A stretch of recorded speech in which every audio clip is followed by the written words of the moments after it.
Há, porém, muitas outras coisas que Jesus fez e que, se fossem escritas uma por uma, creio que o mundo não poderia conter os livros que se escreveriam.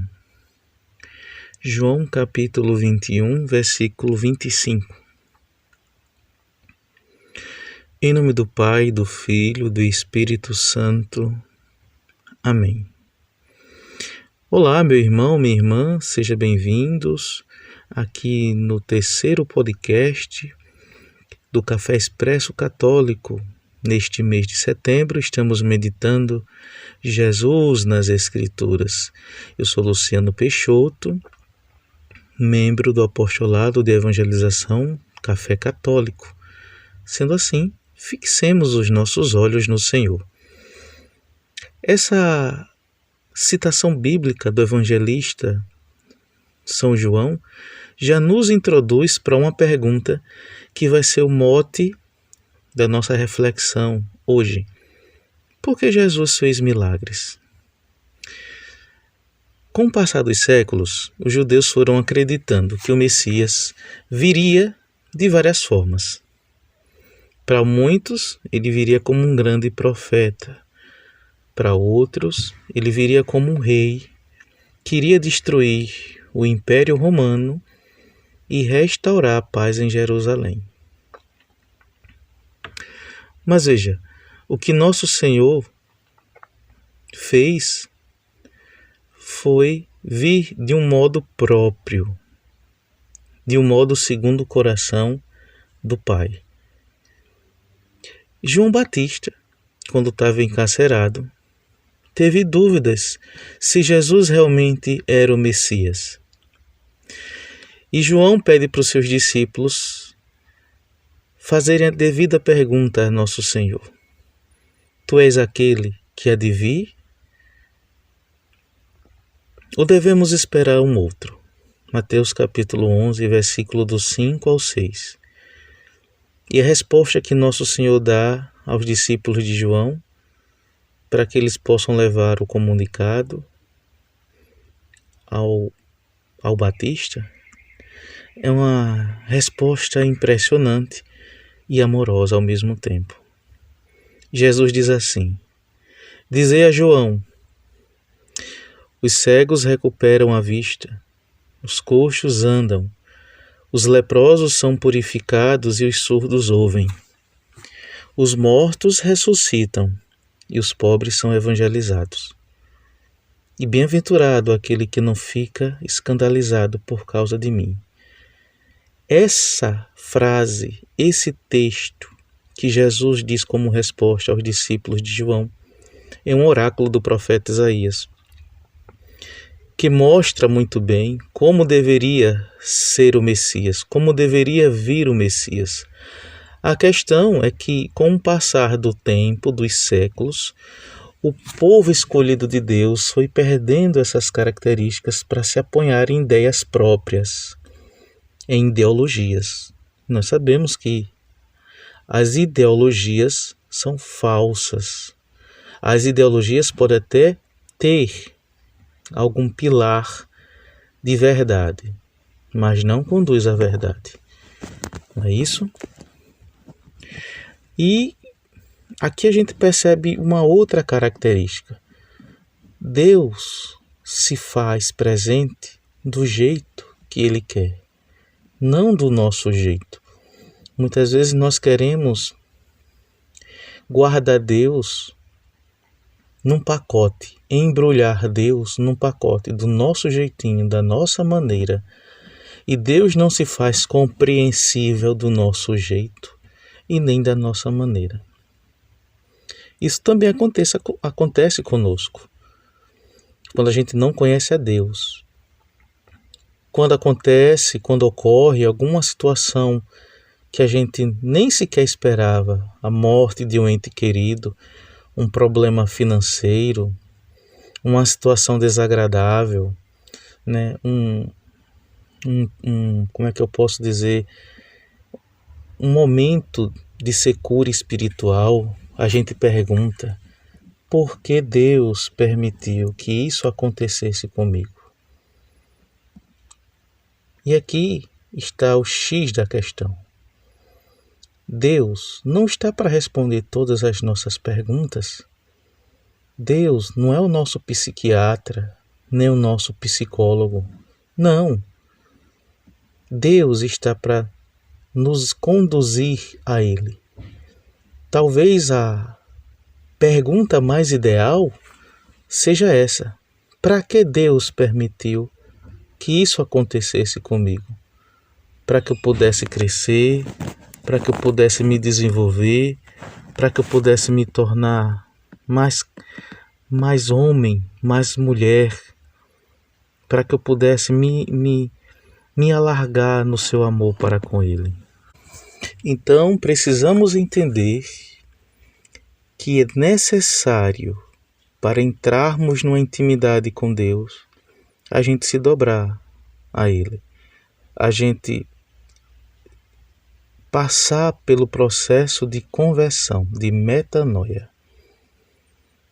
Observe que em Lucas capítulo 4, versículo 17 a 19, Jesus fala algo parecido com a resposta que ele dá a João Batista. Vamos lembrar, após o batismo do Senhor, ele vai para o deserto, sofre as tentações, volta para a sua pátria, Nazaré.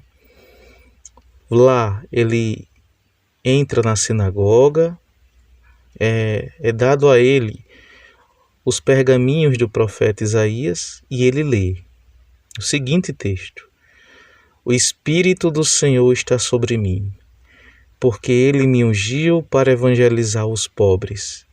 Enviou-me para proclamar a remissão aos presos e aos cegos a recuperação da vista, para restituir a liberdade aos oprimidos e para proclamar um ano de graça do Senhor. Isaías capítulo 61, versículo do 1 ao 2. Esse texto, quando Jesus acaba de ler, ele diz: isso se cumpriu hoje. Ou seja, eu sou o Messias. O profeta Isaías, nesse texto, mostra como é a fisionomia do Messias, o estereótipo do Messias. O danado, meus irmãos, é que muitos judeus não acreditavam que Jesus era o Messias e nem sequer sabiam que ele era Deus. Repare, Deus, o Pai do céu, promete ao povo de Israel, ao povo da promessa, o Messias. Só que Deus, ele não manda o Messias somente. Ele manda o Messias, que é muito mais que isso. É a segunda pessoa da Santíssima Trindade, feito homem. O Messias é Deus. E isso somente nós fomos descobrindo ao longo dos séculos a partir da ressurreição de Cristo. Então, Jesus é o Messias. Jesus é o Messias. O Filho de Deus encarnado é o Messias. E aqui a gente já chega no final de nossa reflexão para entender que Jesus realizou os milagres não porque ele era curandeiro. Veja, Jesus, como eu disse a vocês, desde o primeiro encontro, nesse formato de podcast, Jesus é a segunda pessoa da Santíssima Trindade. Quem realiza os milagres? Jesus, que é Deus, com o Pai e o Espírito Santo. Como ele realiza esses milagres? Por meio da sua natureza humana. Então, os milagres de Jesus são sinais visíveis que mostram às pessoas a realização da Boa Nova, a concretização da Boa Nova. E a Boa Nova, meu irmão, minha irmã, não é uma coisa, é uma pessoa, Deus, Jesus Cristo. Por mais que Jesus nos seus milagres, vá mostrando a cura do corpo, não é? Mas o milagre é muito mais intenso, por isso que o nome não é só milagre. Os evangelistas chamam de sinais, os sinais de nosso Senhor, os sinais de Jesus. Jesus faz um coxo andar, mas no fundo esse milagre provoca uma metanoia na alma, uma mudança, uma alteração de vértice, converter-se. Converter significa isso, mudar, redirecionar o vetor, o vértice. Convertei-vos e crede no Evangelho, não é isso que ele vai dizer? Então repare, a boa nova é o Evangelho. Mudai de vida.